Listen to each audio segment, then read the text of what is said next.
Hey, hey, hey, everybody.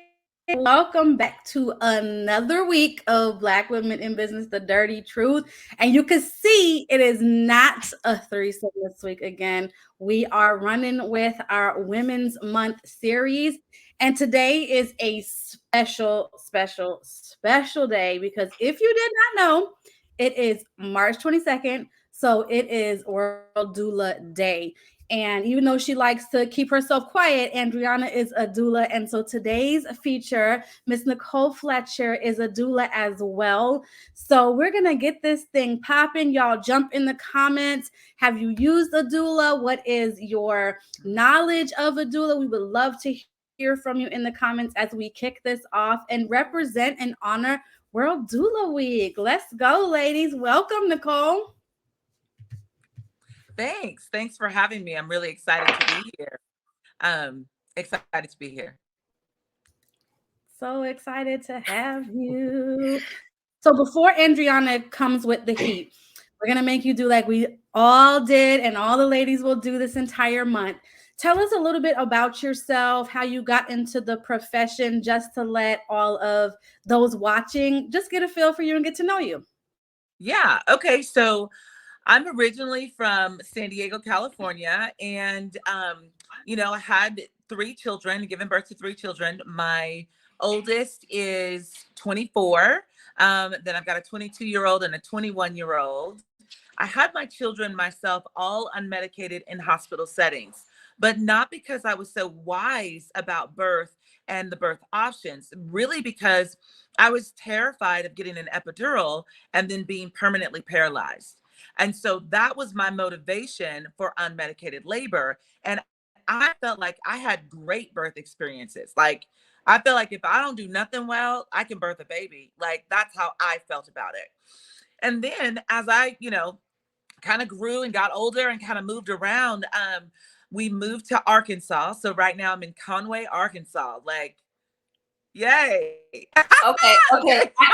I need more information about how you ended up in Arkansas from, you said San Diego? Yes.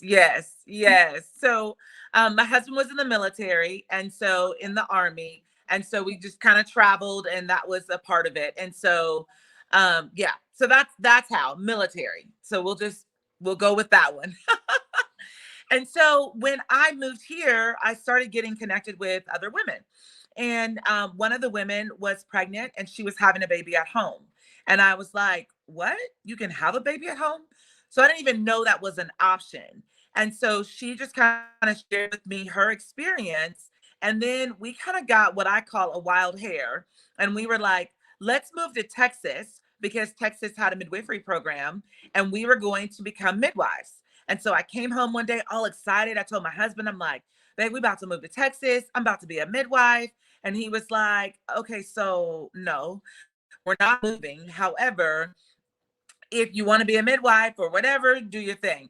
So he actually kind of jumped on board and found a midwife local here in Conway and said, why don't you talk to her? Well, it was in discussing with her that I found out about doula services and what a doula is. Because again, what that was either. And so she kind of shared with me, like, step into the role of a doula and kind of do that work before become a midwife, just so you can kind of feel like you know what you're doing and you feel comfortable and confident, like, in the birth space, because there are a lot of things that you see in the birth space that you don't see on a day-to-day basis, right? And so I really appreciated that advice and that instruction. So that was we moved to Arkansas in 2007. I became a doula. I started my apprentice or my training to become a doula in 2009. And I was certified. I did a year-long training. And so I was certified in 2010. And I've been working in this profession in this state ever since. And I absolutely love it. And when you wake up and you are doing the thing that you are called to do, it's like it's just your purpose, right? So I'm walking in my purpose. And so I can't help but do this work. I can't help but come alongside women and help them achieve their birth goals. Does it always happen like, unicorns and fairies? No, there's some situations that are pretty tragic. And you may know this, but Arkansas fares very poorly when it comes to Black maternal health care. So we have high rates of infant and maternal mortality here in the state of Arkansas, much higher than is the national average. Currently, we rank third highest in maternal and infant mortality, which is very significant. And so I know this is my work and I'm doing my part to bring about solutions. So there are problems and maternal health care is a problem. And so if not me, then who? Into the place to bring about solutions. And it starts with just education and introducing people to, like, you have options. Just because maybe you've had a cesarean birth doesn't mean you always have to have a cesarean birth. Just because you've had, I don't know, maybe a difficult hospital birth doesn't mean you have to birth every baby in the hospital. So really kind of sharing with women and sharing with the community that they have options and there's support for you, and you need to get some education. And I can probably go on. I feel like I might need to just have a natural pause here, and then, and then I can come back and talk more. But I just wanted to make sure, like, I did what you asked me to do and not keep going. I love it. Don't worry about it. Dayna already said when we were first getting, started today, we can talk. Sometimes I'll look up and be like, I've probably been going for like, don't worry about it. Well, so with that, so I was probably the only known Black doula, like, for a long time, for years, in fact. And so I think it was probably 2011 when a second Black doula kind of came on the scene here in the state, and her name is Erica Davis. Kind of came on the scene. And so we do not look alike at all. But when we would go to the hospital, if she would come to the hospital, they would be like, "Oh, Nicole's here." And she would make the comment. She was like, "I need to put a shirt, like get a t-shirt made that says, 'I am Erica, I am not Nicole.'" But it's because I had been the only one working in the profession. I mean, I'm giving an excuse because there's really no reason for that. But look, I was gonna say, wait a minute. I don't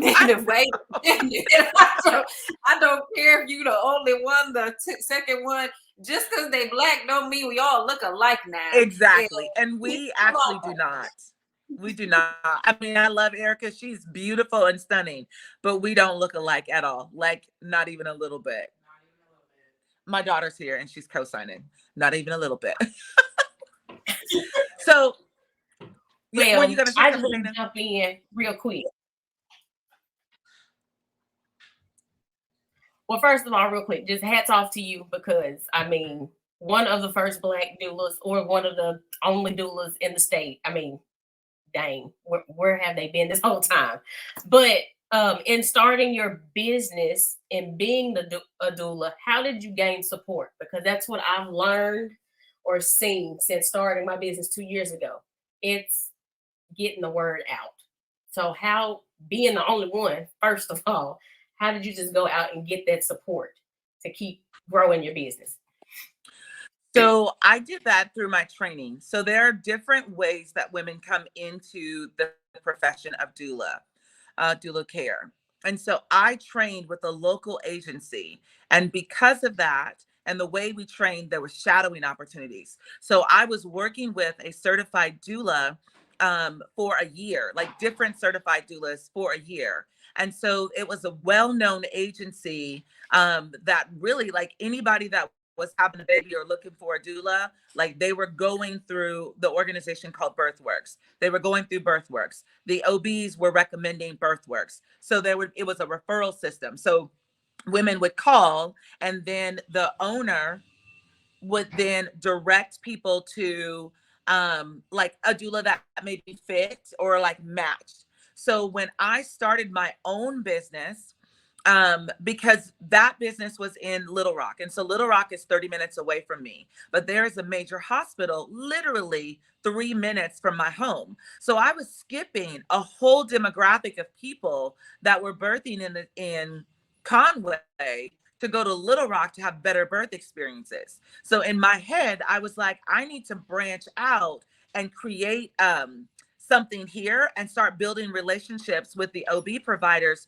so that they would then start to refer to doulas and things of that nature. So I want to say, starting out, I had a network of clients that I had served already and a word of mouth chain that was already going. And so if I'm going to be honest, I'm good at what I do. So that helped. And I was in like the most popular city where women were birthing and utilizing doulas. And the one thing that I said was, if you get one OB to say your name in a referral, that's when you win. You get one OB to start saying your name. That's how you win. So the clients will then share on their social media and tag you. But then when the OBs start saying your name, and if a patient comes to them and it's like, oh, I'm looking for a doula, and that OB says, oh, check out Nicole Fletcher, that's how you win. And so that's what I try to encourage all the women to do, is get in connection with one OB, just one, and then start building that relationship, and then it grows and blossoms from there. Additionally, I've trained over 30 women as doulas. It was very important to like expand that and even increase the number of Black doulas that we were seeing here in the state. So I could not just be the only one, right? And if women want this type of service, they have to see themselves. So it was very important for the Black community to see providers that looked like them. So I'm very active on my social media. I'm very here goes Nicole again. Here goes Nicole again. And I was also very bold in that, like, if you were pregnant and I saw you in the grocery store, oh, we gonna talk. Because you just didn't, women just didn't know. So I would literally be talking, having conversations with women in the grocery store and sharing about doula care, doula support. And Target is the best place on a Saturday to connect with any pregnant woman. Target, because they spending all their money up in Target. That's where you need to go. And then sharing that with family members. So when they're doing these baby showers, and don't get me started on how much money we spend on these baby showers for nothing, because that's a whole nother topic. But it doesn't save your life. It doesn't save your baby. Your child don't need all that stuff. You get consumed. You're overwhelmed. We overconsume. I'm going to stop. But that's how I feel about it. So with that, families have the opportunity to then share like support with their expecting moms, right? So a whole family could come together and hire them a doula, hire them a postpartum doula, hire them, pay for a childbirth class, do something that's going to get that mom better prepared for that birth experience and what her body is about to go through. Doulas are the only hired person in the space that is hired specifically for that mom. The doula does not work for the hospital. The doula does not work for the nursing staff. So if you're a nurse and you're an amazing nurse, you are still subject to hospital policies and practices. And you can't practice just the way you want to. You can't just serve your patient the way you want to if the hospital policy does not support that. And you cannot provide continuous support to that singular mom, because if 10 other moms walk in and you get assigned all these cases, you're bouncing in and out of all these other rooms. So as a doula, I have the opportunity to build a relationship and a camaraderie with my client beforehand. And then when she's in labor, I'm not a strange face, because she can't guarantee that her OB is going to be there. She will not know her nurse going in most often. So everyone around are going to be strangers. And now you want her to splay her legs and bring forth a child and and do it amazingly and know it's around strangers. That doesn't make sense. We wouldn't ask anyone to do that in any other circumstance. But we as a community have gotten so accustomed to like the white coat. We believe everything that the white coat has to say, right? In the Black community, it's a big thing. Like, what did the doctor say? Do what the doctor says. Do what the doctor says. And it's like, there is some ancient wisdom that has been before your doctor was in place. And so a woman connecting with another woman and helping to bring down, let down those emotional walls, right? So that you can feel safe and protected and you get educated in the process. So that's what I do. And that's yeah. Can I, so for those that are watching, first and foremost, Nicole, what are your socials? We'll make sure they also get in the comments too, so where people can follow you and connect with you. Perfect. Yeah. I'll put that in there. And then the other thing that I just kind of want to go a little bit back, because so our segments are Black women in business, the dirty truth. And one of the things that I want to kind of reverse on is, so it's doula week, doula day, everything. There's people on here that have no idea what a doula is, right? So gotcha. you gave some great like information on how you support women and how those things. But even for myself, well, it's like I didn't know that there were other options, right?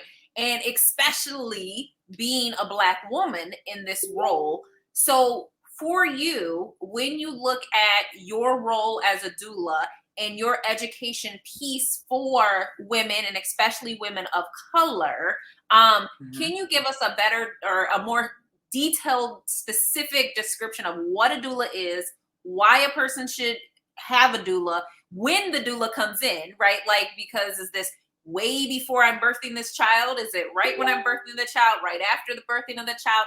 Can you kind of encapsulate all of that for us? Yeah.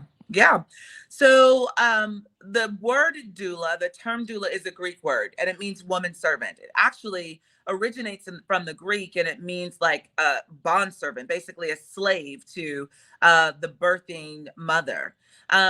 However, we have evolved and we have grown and we have moved forward. So there is physical, emotional, and educational support that is offered by the doula to the birthing family. So specifically, the doula is there for the mother. I like to say I am as much the doula for the father as I am for the mother. And that again is providing physical, emotional, and informational support throughout the pregnancy, the birth, and even postpartum.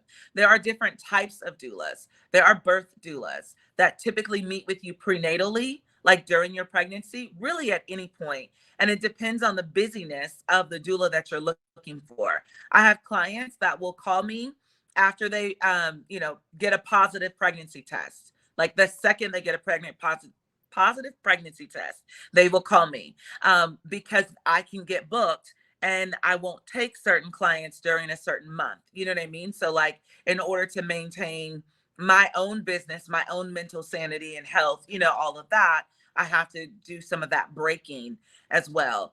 So a woman can find a doula at any point during her pregnancy. The most ideal time frame is about 16 to 20 weeks. Like that is a beautiful time to hire a doula, hire a birth doula.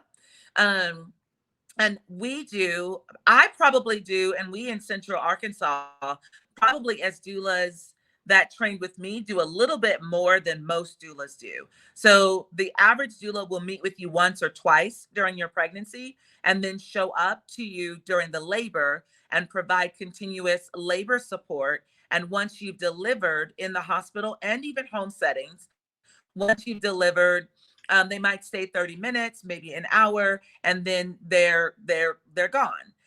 They may follow up with you like a couple days or something like that, but that's generally the service and the type of care you can expect on average. I provide 4 prenatal appointments for my clients, and I usually do those once a month. Those appointments are 45 minutes to an hour long. And then I also include a 5-week childbirth education series in my package. I include a 30-day nutrition protocol to make sure that my moms are eating well and properly. And removing some of the toxins, and even educated on what types of toxins exist that can affect their pregnancy and cause situations like preeclampsia and things of that nature.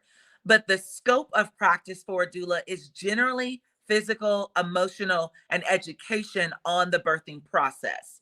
So I do a little bit more than what a standard doula would do, for several reasons. One, I've been in this game long enough to you need to do more. You know what I'm saying? Like at this point, you need to do more. That's number one. Number two, I'm also an apprentice midwife. So I'm rising up and obtaining my license soon as a midwife here in the state of Arkansas. So maybe by the time this airs, I might just have that going on. I might be a licensed midwife. Okay, sorry. I kind of got a little excited about that because since the grand midwives, and the Black midwives basically were pushed out, we've not had a Black licensed midwife here in the state of Arkansas in many, many, many years. So I will be the first Black licensed midwife coming up this year. So that's really exciting to kind of bring that back. So, but the doula aspect, there's the birth doula, and then there's a postpartum doula. And the postpartum doula provides support in the postpartum period. So they may meet with the mom during her pregnancy once, and then they come and spend time with them in their home and help them acclimate to life with a newborn, in their home. So they may come for shifts, like they may come for a 4-hour or a 6-hour shift on different days of the week. Some do overnight care. So some might come in the middle of the night. It's not a glorified babysitter. The doula's primary role is the mom, the health and the well-being of the mom. So whether she's providing support in the pregnancy or the postpartum, the doula's role is to care for and support, again, physically, emotionally, and informationally, the mom. Also giving resources, making sure she has a plethora of resources at her fingertips so she doesn't feel lost and doesn't know where to go, which way to go, what to do. When you have choices and you have options and resources, there's a level of empowerment that comes along with that. So that's kind of the big thing there. Now, earlier in your introduction, you said you trained over 30 doulas, and you had mentioned that you were trying to get as many Black doulas in the state as possible. Is there a group or something that you have set aside? There's a little group or something. So I started out, I branched out and I started my own company, and I was noticing that I was seeing more Caucasian women than Black mothers, Hispanic mothers, any other ethnicity. And I found that to be a problem. And so with that, I was like, I've got to do something to change the narrative. And so I started just training, intentionally looking for Black women that want to step into this profession. So I started doing that. And then I had a good handful, at least 7 women that I had trained as doulas. And I was like, oh my gosh, look at this. So I was really excited. And then from there, I was like, let's bring these women together and establish a nonprofit. And so we established a nonprofit called Ujima Maternity Network. And Ujima is a Swahili word. It's a part of the principles of Kwanzaa, again, meaning collective work and responsibility, making the problems of my brother and sister my own and solving them together. So Ujima comes along and says, the problem that we're seeing is the maternal healthcare, right? So let's take this problem, make it our own, and let's work together to solve it. So part of what Ujima does is we host monthly clinics or community care outreaches. And so we do that every single month. It's the second Saturday of every month here in Conway. We're looking at branching out to other parts of the state where there are maternal deserts, meaning there's no hospital where women can give birth nearby. And then also where there's high population of Black families. So we're working on branching out. That's kind of our initiative this year, is to branch out into other communities so it's easily accessible for those moms. But it's very, very important for us to see ourselves, to be seen, and then to network and create this community where we grow and build together. Yep. So Ujima Maternity Network. I love that. And we'll have to make sure to drop that in the comments for anybody in the area wants to come to your area to get all of that. I absolutely love that. I'm going to go back because I was like taking my little notes. We recently did an episode maybe about a month ago, and we talked about networking and networking effectively. So I loved that was the word and the verbiage that you used to say that's how you got yourself out there. We talked heavily about how, especially for women of color, Black women in the BIPOC community, how we're missing an element with networking and being confident and bold, as you said, about stepping into your passions and, elevating yourself and, seeing a need and filling it. I am a military spouse. My husband is still active duty. So I wish, just hearing your passion and speaking about it, I know it's something that, we all covet TRICARE and the doula services, midwifery, it's not covered. But in hearing your explanation, I'm just like, look, I hope somebody's commander, I hope the president, I hope somebody is watching this, because there are so many women that give birth and have their husbands or their spouses, their partners on FaceTime and don't have that emotional connection, somebody there. I mean, both of my boys were born military connected. One was off base, but my youngest, we were overseas. We were in England when we had him. And so, like you said, sometimes you don't see the same OB. You don't even see your doctor. And I know military wise, as you're not seeing the same person. So you're lucky if you even get one appointment with a doctor that you recognize, that you don't have to tell your story to over and over and over again. And I think that seriously, somebody military watching this, up command somewhere, y'all got to get on this, because I got lucky and did have a doctor deliver my youngest that I'd had multiple appointments with.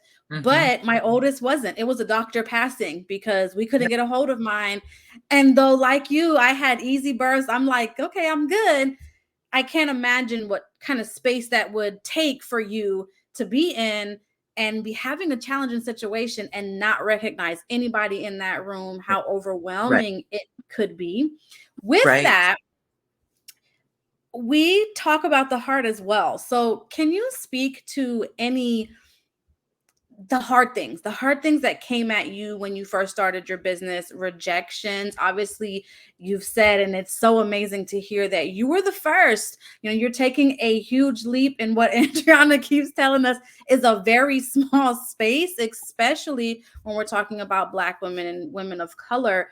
So I can't imagine, the push and pulls that happened. Can you speak to that and talk about how you overcame that for anybody right now in an area that's looking on maybe becoming a doula or taking up a profession where it just doesn't look like them? So I have to fight back tears, which I'm not doing very well at fighting them back, because it hasn't been easy. It hasn't been easy at all. In fact, there have been multiple times where I've wanted to quit or felt like I had to quit. Multiple times. And even some, well, we're just going to tell it.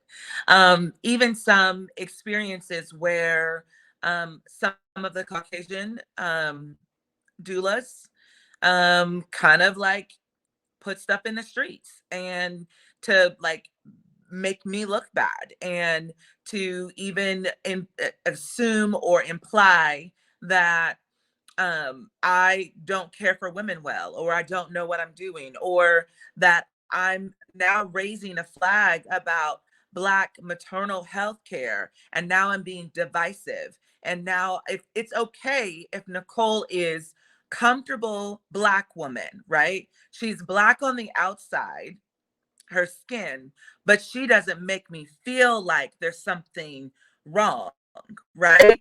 But when she starts talking about some of the differences and the healthcare disparities and some of those things, then all of a sudden I'm uncomfortable. And because of that level of discomfort, now I'm like, she's being divisive. She's being a problem in the community. And I'm going to talk about it. So there is like real talk. Like, I started this a business on my own. Birth by Design was the name of the business. And so I left the original business that trained me, and the woman that trained me as a doula, I'd asked her, she was an older white woman who was a doula and a certified nurse midwife. I had asked her to mentor me in this like launching of a new business. And originally it was supposed to be a branch of her business.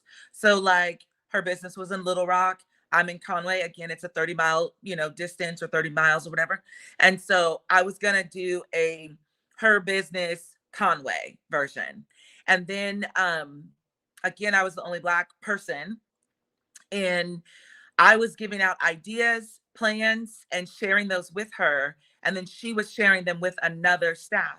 And then they were having conversations and meetings about how to run the additional quote unquote branch that wasn't anybody else's idea. And I wasn't included in those conversations. So I was like, not going to do is that, because that's not what we're doing. So I had the conversation with her, and I was like, listen, I understand that you have some vision and you have some insight, but if you're wanting me to do it, I need to be the one that is being communicated with and like, you know what I'm saying, supported to do this. And if you're going to work with this other person, then do that. But we're not going to take my vision and turn it into something else. So it was an absolute no for me. I did go further, and I asked her for mentorship though. I said, okay, I'm going to branch out. She was like, all right, do your thing. And I said, would you be open to mentor me, to kind of help me like figure out the way to do this and do it well? And I remember the words as if it was right now. And she said, I will not mentor you, and I do not want you to feel like I'm happy for what you're doing. In fact, this is the biggest mistake you're ever making. The biggest mistake of your life were the words. And I was like, okay. You didn't slap her? Wait a minute. We weren't face to face. We were on the phone. We were on the phone. But at the end of the day, and maybe that's why people just felt so comfortable. I don't know. But anyways, so that's a part of my story. Just a part of it. I mean, if we can it's very, very complex and very, very layered, but that's a part of it. So I knew going into this, there was no roadmap. There was no mentorship. There was no one, doulas are a dime a dozen now, like especially Black doulas, like they're out in the streets. They're like coaching, mentorship, blah, blah, blah. When I was coming up, none of that. It was figure it out the hard way. And I took what I learned. I took what I was trained to do. And I said, this worked. This does not work. This helped me. This did not help me. I would have loved to have had more of this in my training. And so that's how I trained. I looked at some of the national organizations, specifically DONA. I looked at them and I was like, okay, this is what was going on. Again, in these larger organizations, I still did not see myself. So I had to create my own way. And that's what I did. And again, there were days where I was like, I don't want to do this. I don't know. If I'm going to be honest, there were days where I felt like I'm caring more about Black women's issues than Black women care about it themselves. And that was very frustrating. There it is. And it was, there it is. Right there. Yeah. Yeah. I feel like we just get too comfortable though. Go along with what's told to us, and then we just, okay, I'm gonna just do this, no questions asked, and that's it. So we just tend not to. And even, this, and we just talking. I believe, and I have experienced Black women believing, we're out in the streets, we're protesting. The white man trying to bring us down, the white woman trying to bring us down. They don't care about us, blah, blah, blah. So we have that side. But when it comes down to it, you're going to take the word of a white woman faster than you are a Black woman, even as a Black woman. That's what I've seen. And that's the unspoken truth that, like, we have to actually wrestle with. Why is that? Why are we still trying to please Master in some type of capacity and not looking to the woman that is like breaking her back to like come up? You know what I'm saying? To like do this thing because she cares about you. We're not in this situation because Black women don't care about other Black women as providers. That's not why we're in this situation. That's not why the maternal mortality rates are skyrocketing and steadily increasing. That's not why. But we're steadily running and trying to force institutions to change that weren't built for us in the first place. You say have a home birth, and all of a sudden, your grandma, your auntie, and everybody's like, oh, no, you can't do that. But it's because there was a time in our history that was their only option. So when you get a little money, you get a little clout, you get a little status, you start doing what the white people do. And then that makes you, quote unquote, somebody special. So now to go back and like go farm or to go get food from your garden and to birth your baby at home somehow, or even to breastfeed, somehow now we're in the Stone Ages and we're not doing what we're supposed to be doing. And those are some of the issues that we don't often talk about, but that we're running up against. If we really get to the root of it, those are things that we're dealing with.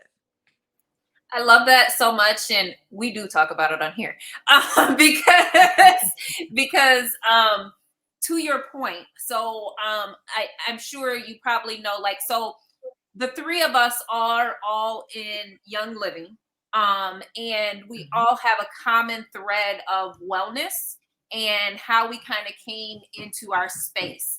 But one of the things that is always a struggle is that crabs in the bucket, right? Like, so. And I always go back to it. I'm like, why is it the way that slavery, right? Because we were put up against each other, right? Yes. So then we now feel, even if we don't say it, we feel like if you win, that means I lose, right? Mm-hmm. Because on the plantation, that's how it was, right? Like it was your family against mine. And sometimes it was my family against my family, right? In order to simply survive. And so what you're creating and the like path that you're blazing really is you're breaking up trauma, right? You're breaking up some deep-seated things that unfortunately have been with us generation after generation after generation after generation. And so to me, I don't know, I'm so inspired. I'm like on fire, like, because and to your point, doulas are popping up, right? I feel like even for those in my community that are watching, like if you're a doula, put it in the chat, because like I know I have a cousin that, is getting certified right now. I have a lot of people within my community that are there. And I do feel like as the more we get educated, the more we realize the way things were actually was a better way. Like there's a book called Slave Medicine, and it talks a lot about like the herbs, oils, and things that like we now use, or like the white people kind of made cool. But back in the day, we were witches, and we were doing witchcraft, and we were this, and we were that, but we were the ones that were healing him when they got sick or whatnot. And it wasn't until now they made it cool that now all of a sudden it's getting popular again, right? So I love that portion, and I thank you for sharing that, because I do feel like we need to hear those vulnerable stories. We need to hear like what the struggles look like, because sometimes we see this is where you are now, but where were you 5 years ago, right? Like, how did it take you to build up to that? And so, and also for those listening, I hope this inspires you. I hope whatever path you got to make, wherever you got to blaze that trail, like, don't be afraid to do it, because that's why we do these. That's why we do these. Yeah. I'm a big advocate of living your life, right? Finding your purpose and pushing through it. Quitting is not an option. You know, we always say, like, my husband's an entrepreneur, I'm an entrepreneur, our kids have entrepreneurial spirits, right? Like, we come from that. Like, if it's gonna happen, I just posted the other day on my social medias, nobody's coming to save you. Nobody's coming to help you get that dream of whatever. Nobody cares. There are people that will come into your life in seasons and support you, but at the end of the day, you have to look out for you, in the sense of, this is the goal that I'm striving for, and I'm going to push, and I'm going to continue, and it's not going to be easy. This generation of people are like, well, that got hard. I can't do that. You know what I mean? We used to have a grit in us and a fight in us that says, like, I will overcome and I will get through this. And I felt like, even in my journey, there were days, again, that I wanted to quit. And I'm going to share this one story. There was a period of time I had trained up a host of doulas, and before they were Black, they were white, right? It was a whole host of white doulas that I had trained. And it got ugly. And in it getting ugly, I remember feeling like, I can't do this, and crying. And I don't know if you guys have ever like cried to the point of like you just can't. And I was at that point of, I just couldn't. I couldn't get up. I couldn't go on. I couldn't do anything. And my husband came in the room, and I remember praying. I was just like praying and crying and praying and crying, and like sick to my stomach and could not move. You know, depression, anxiety. I've never been anxious, but like that, okay, I get it now. I understand. You know what I mean? I had all of that. And I remember my husband coming in the room, and he was like, you need to get up now. And I was like, I can't. Like, you're not understanding that I literally cannot move forward. I cannot get up. And he was like, it's enough. Get up.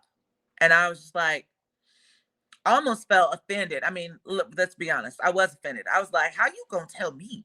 You know what I mean? A little bit later, you so mean. It was rude. You know what I'm saying? You didn't meet me in my hour of need. But the truth is, I needed that man to tell me to get up. When everyone around me in my profession was saying, you're worthless, you suck, you can't do this, and then putting it on social media, and women that I had served well were then picking sides, right? My husband saying, get up, was what I needed, because there was purpose in me.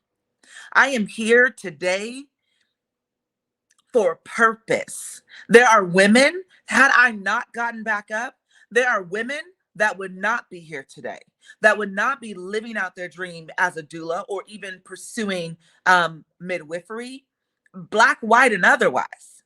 So I know it's not just Black women that I'm reaching. And I had to remind myself of my purpose. And like, temporary situations, are you going to mess up? Are you going to screw up some stuff? Yup. Get up. Get up. There's a time to sit down and cry and maybe, sit in sackcloth and ashes and spin that around. But you're going to have to dust that off. You're going to have to get in the shower and wash your face, and you're going to have to face the day, because there's more in you than that. And I feel like there's a steel that's inside of me that says you have purpose. And if not you, then who? And going all the way back to that. If not you, then who? And who's going to pave the way for this? There are some people that are designed for like the groundwork, you know what I'm saying? Like breaking the ground, tilling that ground and doing that work. And there's a steel in them that helps pave a pathway to make it easier for somebody else behind them. And I know at going on 47 years old that like I'm a part of the groundbreakers, and I'm gonna have to keep showing up to make some of this pathway easier for people that are coming up behind me. That's my purpose. That's what I'm here for. That's what I fight for. I want to see Black women specifically thrive during pregnancy, thrive during like childbearing years. You know what I'm saying? Like thrive. We do not have to suffer the way we've been suffering. And some of that suffering is institutional, and some of that suffering is choice. Some of that suffering is choice. Some of it is the relationships we keep rolling up in. Some of that is the food we keep consuming. Some of that is the stillness or the lack of activity in our bodies. Some of that, your mama had diabetes, your auntie had high blood pressure, so-and-so got the sugars and the gout and all these things. Like, bye. You can change and reverse all of those things. Just because your mama had it, your daddy had it, your auntie had it, it's just in my genetics. It's not in your genetics. It's in your lifestyle. And your lifestyle has been passed down. And so that's why you're in the situation and you assume it's genetics. It's not. So I'm glad that you brought that up. And Andriana, you got any, I know you had notes. Do you have any specific things left? Well, I was just going to say, I thank God for you, because he put the right person before me, because I couldn't have handled all that riffraff you had to deal with in the beginning. Because if somebody telling me, no, I'm not going to do this, well, shoot, I wouldn't have been the doula, because I'm just, all right, well, I ain't got no help. I'm not doing it. But I mean, the way, as transparent as you have been, Sarita and Regina, in helping me from starting back 2 years ago, even though I didn't train with y'all, maybe I need to go back. But anyway, y'all are always there when I need, when I have a question. I just feel like I'm still wet behind the ears. Got Similac on me, but anyway, y'all are always there to help, and so that's why I thank God for you. But he put the right one before me. That's all I have to say. We working on you, Andriana. We working on you, girl. I love it. So I wanted to, before we wrap this thing up, this has been a beautiful, beautiful talk. I wanted to ask you 2 questions. So first, since, you've kind of said it very eloquently, we talk heavily about it because, like Dayna said, we're in Young Living. We're all in the wellness space. We come at it from different angles, but we talk about it a lot. And I think we've had 3 episodes where it's come up, but the most recent was we had our husbands on and we got a male perspective.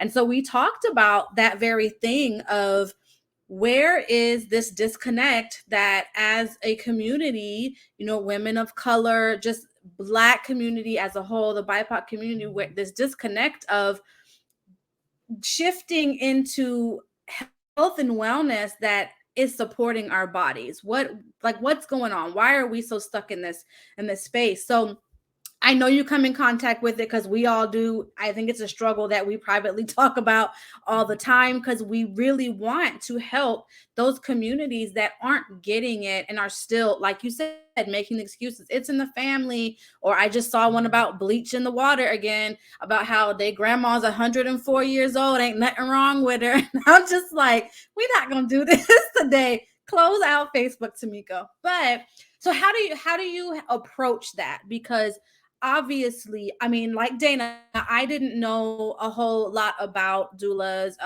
midwifery, none of that. I did know about home births, but I knew TRICARE is not an option. But there are other ways. And like you said, I went into my births knowing I was not having no assistance. I wanted to go natural, but the largest part was like you, out of fear.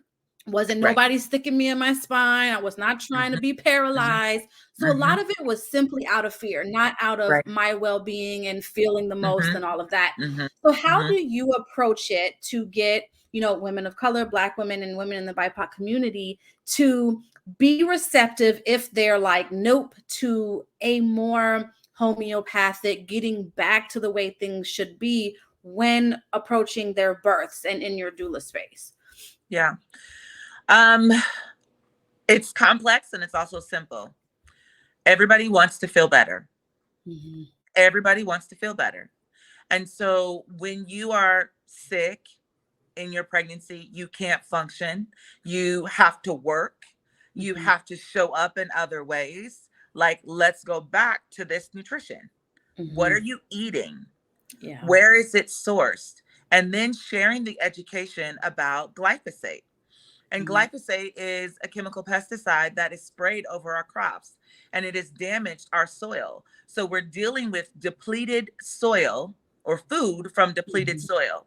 So now we're expecting even the best food, but we're not even talking about the best food. We're talking about fried, dyed, laid to the side, chicken, or, you know what I'm saying, steak. It's already dead, and then you killed it again by cooking it. Like, and so we're like, oh, we're getting nutrients. You're not, boo boo. I'm sure she's not one of us. Like, I'm in the wellness industry too, and I've spent quite a bit of time, obviously in the birth side, but then also I'm a brand partner with a company called Purium, which stands for Pure and Premium. And I've just learned about the soil and the health of our soil. So that is what I implement in my practice, regeneratively grown foods with the like micronutrition in the soil, and like regenerative soil that has actual life in it. And it's not fast farmed and all of that. So immediately, when you give your body cellular nutrition, your cells speak to it and then you respond. So when you eat living food, you come alive in your body. So I don't fight with people, I just share. And when I share with them, I'm like, okay, how do you feel? Yeah.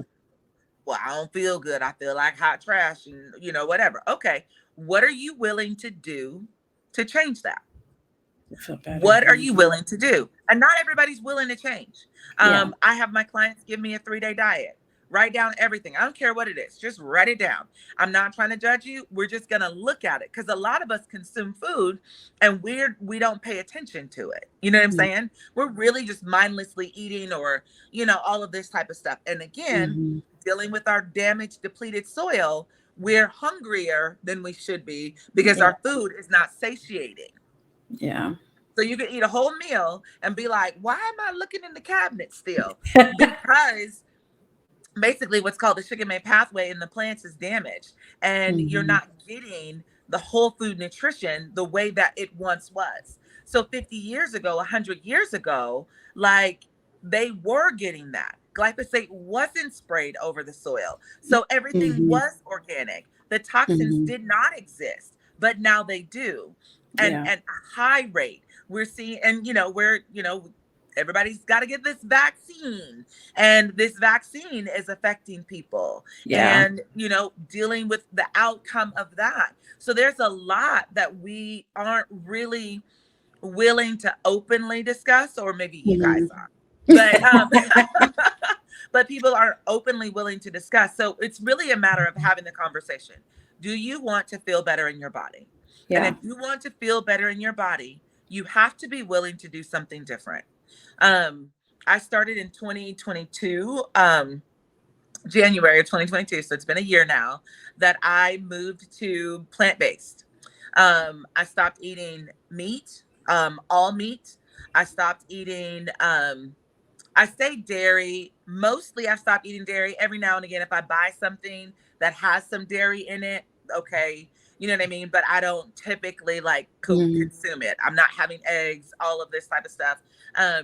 So there's a lot of shift that's happened in me, and I helped my clients understand that. So there was a point in my life where I was like, y'all getting too deep. I don't care. And I get that. So I understand when I'm meeting with someone where they're coming from. Because I was like that. I was like, okay, next. You know what I'm saying? I feel fine. I feel healthy. And that's the worst kind.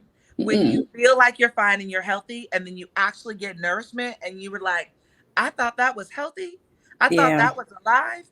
That's been my experience. So I just share my experience. I share my story. I'm very open about it. And then clients and are like, oh, she's about what she's talking about. She's not just telling me to do X, Y, and Z. She's doing it. She's in the gym. Absolutely. She's like, doing the things, because I want to live a quality of life that allows me to thrive. And so my father died at 80. My biological father died at 80 from some genetic blood disorder. He's wasn't a part of my life. He was in and out. I was actually conceived from an affair, and he was married to that woman to the day that he died, and never told her that I existed. So I was 40, probably 43, 44, somewhere in that window when he died. And he told me that he wouldn't tell her. Because he was basically, he's, in his words, I'm a coward, and if I get better, she's gonna leave me. Okay, this is 44 years ago. Like, you know what I'm saying? So all that to say, my biggest fear was contracting, if you will, or inheriting a disease, a blood disorder that I could not fix from a father who was absent. Like, I was like, ain't nobody got time for that. You're not about to give me the only thing in life you give me is some disease that I'm gonna die from, some blood disorder. Not me. So we can reverse that. We rebuild our blood. We change, you know what I'm saying? We do all of those things. So I've been very open about that process, and even my experience in that. So yes. So just having the conversation. I love that. First of all, you're speaking Dayna's language. God gonna have to do a whole lot of work on me before we start giving up the animals. He's not even gonna do that. Pray my strength. Pray it, girl. Because I was with you till you said no, and I was that's Dayna. That's Dayna. But yes, we talk about all the things. We definitely have to have you back. But before we let you go, I would love for you, for all of the viewers watching who may be thinking of stepping in this space, wanting to be a doula, what would be your surefire, this is where you should start, where you would tell your clients that are wanting to learn from you, where would you tell them this is where you should start on this path to becoming a doula? I would find a local agency that is training doulas. Find a local group, so that way finding clients is easier and already incorporated. You could do national certifications later. The truth is, you do not have to be certified to provide doula services or care anywhere in the nation. There's no international or national governing body over doulas. So if you feel the call, then you need to answer it. Yes. And that's what I would say. And get connected with some people around you, and you guys build a network and a community. Love it, love it, love it, love it. So y'all heard it. This was an amazing, amazing talk. I absolutely loved it. Grab Miss Nicole's handles from out of the comments. Make sure you go and follow. Hopefully they don't fill your inbox up with all the questions that I feel like you're about to get. But it's a great space to be in. Like you said, if that's your calling, that's your passion, they need to jump on that. And definitely we speak community and finding, those ladies that are going to rock with you hard. So definitely do that. Y'all, if you had to go away and come back, make sure that you catch this. It stays up on my page, the ladies page, also on the YouTube channel. So go and click the link in the comments. If you missed any episode from now till the very beginning. Go and check that out. Please like and share, and make sure you drop this in the inbox of all the ladies out there that need to hear this information, because it was a lot and it was everything. All right, y'all. We will be back next week, same time, same place, 6 p.m. Eastern Standard Time, 5 Central, with another dope woman in business. Until then, we'll see y'all later. Bye, y'all. Bye.